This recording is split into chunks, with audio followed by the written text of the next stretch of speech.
Good morning class 9th subject maths में आज आपका है निर्देशांक ज्यामिति चैप्टर कोऑर्डिनेट ज्योमेट्री, जिसके बारे में एक बार मैं आपको वीडियो बना के भेज चुकी हूँ, जिसमें मैंने पूरा आपको निर्देशांक ज्यामिति समझाया था। तो निर्देशांक ज्यामिति का मुख्य उद्देश्य क्या होता है कि किसी समतल पर स्थित बिंदु का विस्तृत अध्ययन करना। यानी जैसे हमारे पास रूम है, रूम में हमने कोई बिंदु रखा है या वस्तु रखी है, उसकी जानकारी कि वो उस एक दूसरी दीवार से कितनी दूरी पर स्थित है, उसकी जानकारी प्राप्त करना, उसके बारे में पढ़ना निर्देशांक ज्यामिति के अंदर ही किया जाता है। इनके जन्मदाता किसे माना जाता है? फ्रांस के गणितज्ञ रेने देकार्त को। उन्होंने क्या किया कि किसी समतल पर एक बिंदु लिया और उसकी स्थिति को बताने के लिए उन्होंने दो लंबवत रेखाएं खींची और उसके द्वारा स्थित बिंदु पर की स्थिति का अध्ययन किया, और उस अध्ययन को, इस पद्धति को उन्होंने नाम दिया कार्तीय पद्धति, जिसके अंदर अब कुछ परिभाषाएं और थी। अब इसमें मैंने आपको थोड़ा और ये कहा था कि एक वो क्षैतिज रेखाएं लेते हैं और क्या से लेते हैं, दूसरी ऊर्ध्वाधर। और संख्या रेखा आपने पढ़ी है, संख्या रेखा अगर क्षैतिज लेते हैं तो बीच में 0 होता है, 0 के दाईं तरफ आपकी धनात्मक संख्या आती है, 0 के बाईं ओर ऋणात्मक संख्या आती है। अगर हम ऊर्ध्वाधर लेते हैं तो ऊर्ध्वाधर में भी आपका बीच में 0 होता है, ऊपर की ओर को आपकी धनात्मक संख्या आती है और नीचे की ओर को ऋणात्मक संख्याएं आती हैं। तो उन दो रेखाओं से सम्मिलित यहाँ पर हम यूज़ करेंगे। तो इसमें सबसे पहला आता है समकोणिक निर्देशांक। समकोणिक निर्देशांक क्या होते हैं?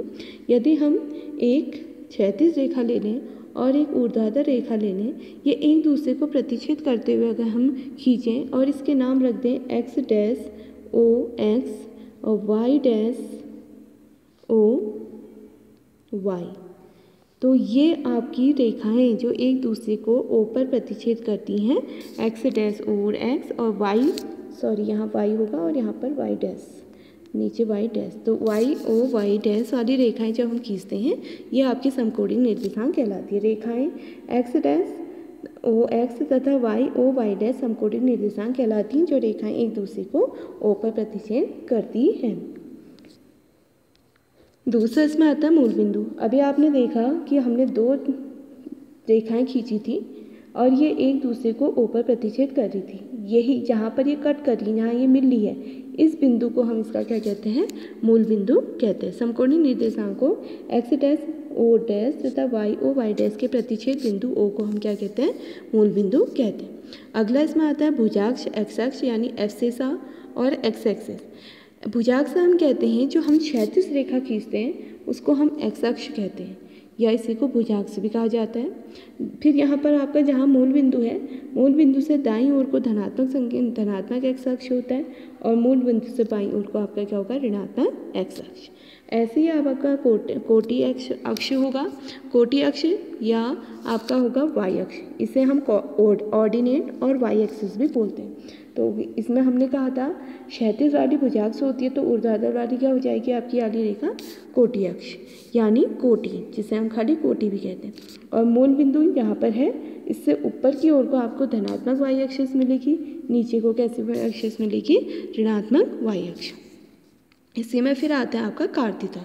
कार्तीय तल इजी है कि जिस तल में, जैसे मैंने यहाँ पर एक कागज़ लिया है, इसमें दो, एक क्षैतिज रेखा एक ऊर्ध्वाधर रेखा खींची प्रतिच्छेद करते हुए, तो यही तल आपका कार्तीय तल कहलाता है। यानी एक्स अक्ष तथा वाई अक्ष जिस समतल पर स्थित होते हैं वो आपका क्या कहलाएगा? कार्तीय तल कहलाता है। बिंदु के निर्देशांक, अब जैसे हमने एक ले ली वाई एक्सिस, एक ले ली एक्स एक्सिस, यह है आपका एक्स ओ एक्स डैश, यह है आपका वाई ओ वाई डैश।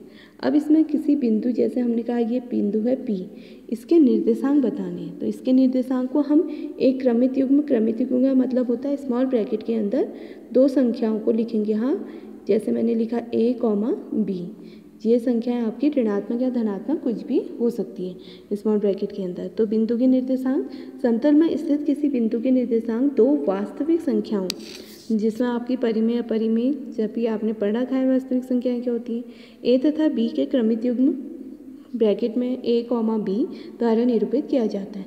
जहाँ A, इसमें ध्यान रखना, जहाँ A होता है वो हमेशा एक्स अक्ष होता है और हमेशा निर्देशांक लिखने में पहले एक्स अक्ष का ही बिंदु लिखा जाता है, यानी भुज।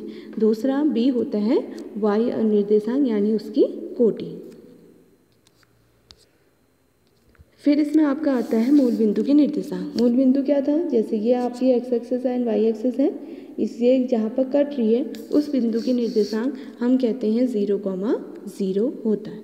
चतुर्थांश आपने देखा कि जिस तल में हमने एक्स एक्सिस वाई एक्सिस खींची उसे हम कार्तीय तल कहते हैं। जब ये एक्स एक्सिस और वाई एक्सिस हम खींचते हैं तो ये 4 भागों में विभाजित हो जाएगा, 1 2 3 और ये 4।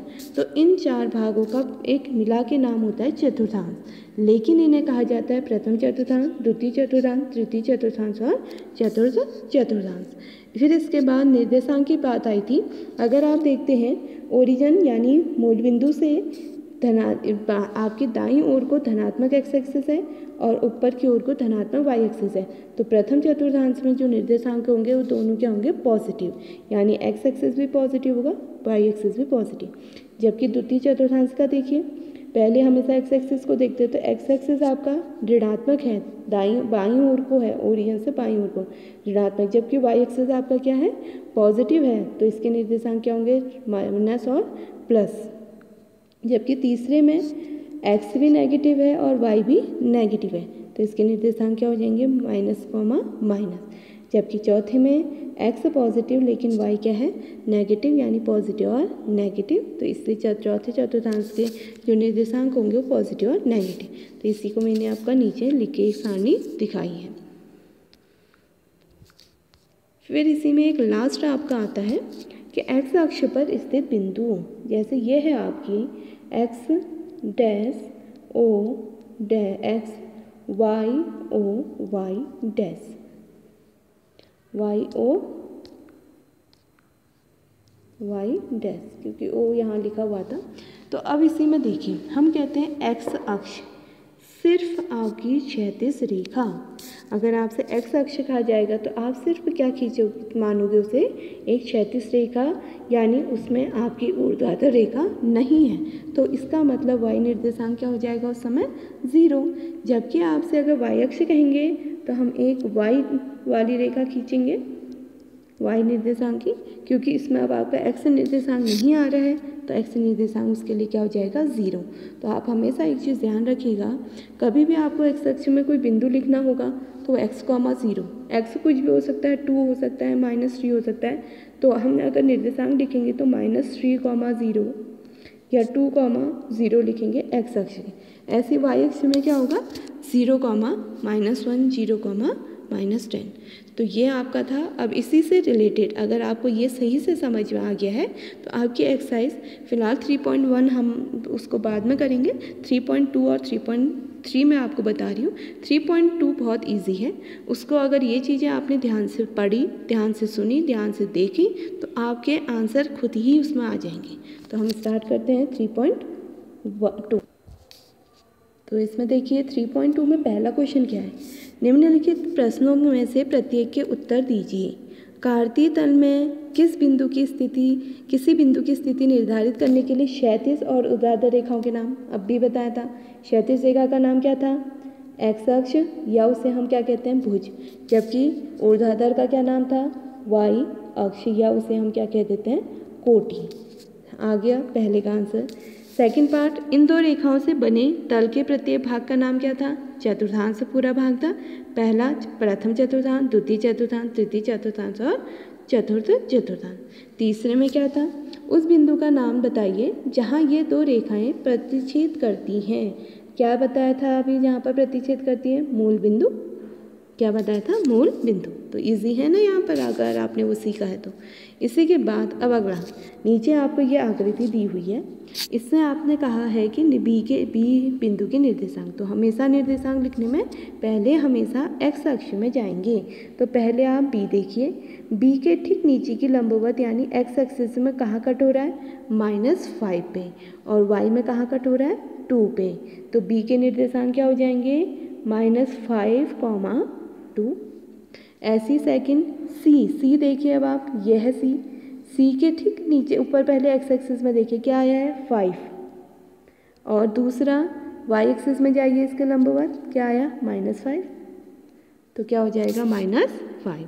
ऐसे ही -3 और -5 यानी x एक्सिस में -3 चलिए, पहले x एक्सिस में -3 गए, y एक्सिस में -5 जाना है यानी इसके नीचे को -5, तो कौन सा बिंदु आ गया E। तो तीसरे का आंसर क्या हो जाएगा आपका E। फिर चौथे में है 2, -4, उसके निर्देशांक का बिंदु बताना है 2 कौन सा हो गया आपका, ये है, x एक्सिस में +2 है जबकि y एक्सिस में -4 है, तो इन दो के सामने कौन सा बिंदु आ रहा है G, तो इसका आंसर कौन सा हो जाएगा G। D की भुज मैंने बताया था x एक्सिस होता है, तो D बिंदु देखिए उसके नीचे x वाला देखिए, तो क्या आ रहा है यहाँ पर 6, तो D की भुज क्या हो जाएगी 6। ऐसे ही अब आपका बिंदु H की कोटि, बिंदु H कहाँ है, ये है, इसकी कोटि का मतलब y एक्सिस चेक करिए, y एक्सिस कितना है -3, तो इसमें कितना आ जाएगा -3। L के निर्देशांक, बिंदु L के निर्देशांक देखते हैं, ये L है। अब देखिए हमेशा पहले x एक्सिस लिखते हैं, तो L के नीचे x एक्सिस में क्या आ रहा है 0, यहाँ आ रहा है ना 0, ठीक, इसके नीचे जाइए स्केल से देखना, तो कितना आएगा आपका 0, तो निर्देशांक क्या लिखेंगे 0, L y एक्सिस में कहाँ पर पहुँचा है 5 में, तो क्या हो जाएगा 0, 5। ऐसी M का देखिए, M बिंदु कहाँ है आपका, M बिंदु अगर आप देखते तो ये है, तो इसमें देखिए x एक्सिस में पहले हम कितना गए -3, x एक्सिस में कितना गए -3, लेकिन क्या कहीं y एक्सिस में गए हैं ऊपर नीचे, नहीं गए हैं, तो कितना हो जाएगा 0, तो ईजी थी ना 3.2। अब ऐसे ही आपकी क्या है 3.3 है, 3.3 भी इजी है। किस चतुर्थांश में या किस अक्ष पर बिंदु -2, 4 यानी अलग अलग बिंदु दिए हैं, किस अक्ष पर या किस चतुर्थांश पर स्थित है, ये आपको बताना है। तो आपको मैंने अभी लास्ट में एक सारणी भी लिखाई और उसके ऊपर चित्र में भी लिखाया था कि माइनस, यानी ये देखिए मैं यहाँ फिर से आपको बता देती हूँ, इसमें कौन से निर्देशांक थे प्लस, इसमें क्या थे माइनस और प्लस, इसमें माइनस तृतीय वाले में, चतुर्थ में क्या थे प्लस और माइनस, राइट। तो अब यहाँ से देखिए पहला है -2 और 4, यानी x एक्सिस माइनस में है, y एक्सिस पॉजिटिव है, तो कौन सा चतुर्थांश हो गया सेकंड। 3, -1 प्लस और माइनस चतुर्थ चतुर्थांश, -1, 0 -1, 0। अब देखिए इसमें क्या है -1, 0 यानी ऋणात्मक x एक्सिस है और y एक्सिस में 0 है, इसका मतलब x एक्सिस हो जाएगा, वो यहाँ कहीं पे भी आपका स्थित होगा, तो x एक्सिस। 1, 2 दोनों पॉजिटिव हैं फर्स्ट चतुर्थांश, -3, -5 चतुर्थ चतुर्थांश। अब इसी में आपका सेकंड क्वेश्चन है, इसमें आपको क्या करना है, एक ग्राफ लेना है, ग्राफ लें या स्केल के द्वारा आप उचित दूरी, जैसे आपने मान लो स्केल लिया है तो आप पहले एक स्केल के द्वारा यहाँ पर 0 लेंगे, उससे ऊपर से 1-1 सेंटीमीटर के गैप में डैश लगाना, ऐसे 1-1 सेंटीमीटर के नीचे डैश लगाएं, ऐसे सीधे रेखा खींचेंगे, 1-1 सेंटीमीटर का गैप लेंगे, नहीं तो आप ग्राफ पेपर का यूज़ कर सकते हो।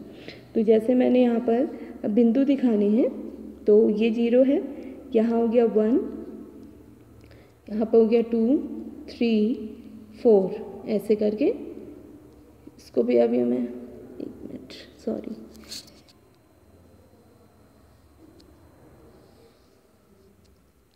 0, 1, 2, 3,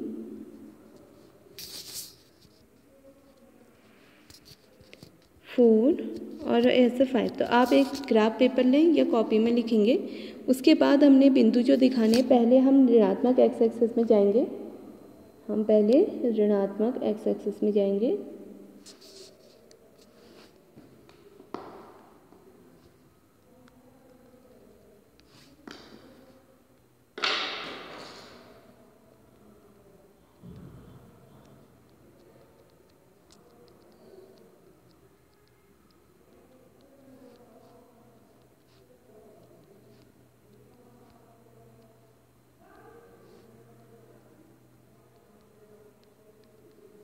तो ऐसे करके पहले हम ऋणात्मक यानी -2 में जाएंगे और उसके ऊपर y एक्सिस में 8 में जाएंगे। यहाँ पर कहीं आपका 8 आएगा, आप रेखा भी खींच सकते हो या बिना रेखा खींचे भी दिखा सकते हो। तो यहाँ बिंदु हो जाएगा आपका -2, 8, ठीक है।